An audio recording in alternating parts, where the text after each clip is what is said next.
Hello दोस्तों, ये मेरा पहला वीडियो है फीचरिंग माई सेल्फ। इस वीडियो में मैं मेरा पॉइंट ऑफ व्यू शेयर कर रहा हूँ on the topic fire crackers means पटाखे। यहाँ मैं ना कोई सलाह दे रहा हूँ ना कोई ज्ञान दे रहा हूँ, मैं सिर्फ मेरा पॉइंट ऑफ व्यू इस विषय में मैंने क्या किया है और क्या करता हूँ ये बता रहा हूँ। ये एक बहुत नाजुक और उतना ही इम्पोर्टेंट सब्जेक्ट है। हर एक इंसान की अपनी मर्जी है वो क्या करे क्या ना करे। टॉपिक है फायर क्रैकर्स, पटाखे जलाना, चलाना, उड़ाना। मैंने बचपन में मतलब स्कूल टाइम में बहुत उत्साह जोश के साथ हर साल बहुत पटाखे जलाए हैं, जो कि काफ़ी लोग बच्चे करते हैं।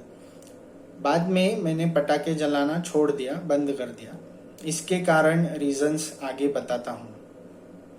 जब स्कूल में था तब स्कूल के सिलेबस में टीवी, न्यूज़पेपर में काफ़ी जगह मैं पढ़ता था, सुनता था फायर क्रैकर्स, पटाखे जलाने के साइड इफ़ेक्ट्स। अब कोई भी चीज़ के प्लस पॉइंट्स होते हैं, माइनस पॉइंट्स होते हैं। पटाखे जलाने के प्लस पॉइंट्स होते हैं कुछ पलों का आनंद, परम आनंद। मैंने इतने पटाखे जलाए, मैंने उतने पटाखे जलाए, इतने रॉकेट उड़ाए, 100 रुपए, 500 रुपए, 1000 रुपए की माल जलाई।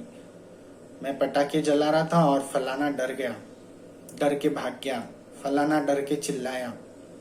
देखने जाए तो ये सब टेम्पररी खुशी है।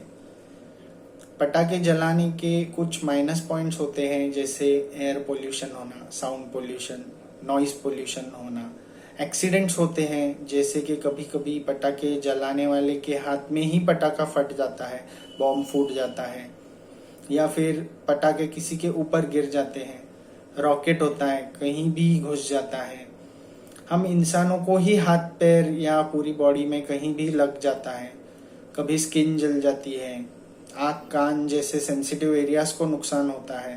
कान के पास जोर से आवाज़ हुई तो कान के पर्दे पर इफेक्ट होता है, या फिर वर्स्ट केस कान का पर्दा भी फट सकता है।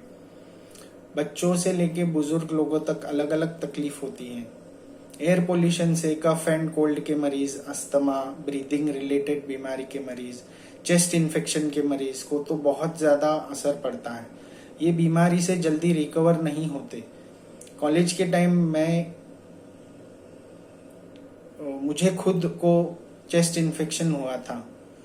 बहुत बुरी हालत हो जाती है उस वक्त। जो बच्चे उनकी माँ के पेट में होते हैं उनको भी इन चीज़ों से असर पड़ता है, क्योंकि वो बच्चे अपनी माँ के ज़रिए अपनी सांस लेते हैं।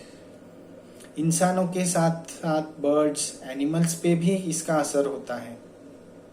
ये पॉइंट्स मेरे दिल, दिमाग, मन में बहुत प्रभाव असर कर गए। किसी के भी मन में कोई चीज़ बैठ गई तो कुछ नहीं कर सकते। ऐसा नहीं कि मैंने सोचा नहीं, समझा नहीं और बस कर दिया। उस वक्त काफ़ी सोचा, घर पे बात की, दोस्तों से बात की, और फिर दिमाग में तय कर लिया कि मैं पटाखे नहीं जलाऊंगा।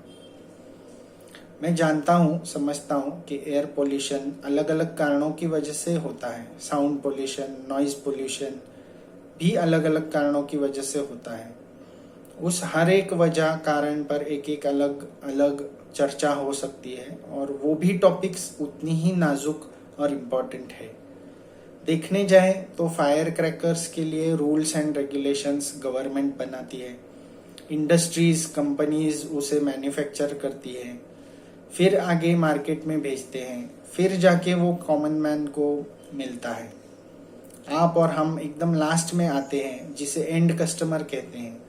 अगर गवर्नमेंट चाहती है तो वो स्ट्रिक्ट रूल्स एंड रेगुलेशंस, कानून बनाए या फिर पटाखे बनाना ही बंद कर दे। लेकिन यहाँ कुछ लोग तो एंड कस्टमर मतलब कॉमन मैन को ब्लेम कर देते हैं कि ये लोग पटाखे उड़ाते हैं, जलाते हैं। खैर, ये टॉपिक जितना बढ़ाएंगे उतना बढ़ेगा। मेरा कहना इतना ही है कि मैंने लगभग 24-25 सालों से फायर क्रैकर्स उड़ाना बंद कर दिया है। वापिस कहता हूँ, इसमें मैं किसी को कोई सलाह मशवरा नहीं दे रहा हूँ। आपको पटाखे जलाने हैं तो एक चीज़ का ध्यान रखने होगा कि कोई भी हर्ट नहीं होना चाहिए, इतनी तो आपकी जिम्मेदारी बनती है।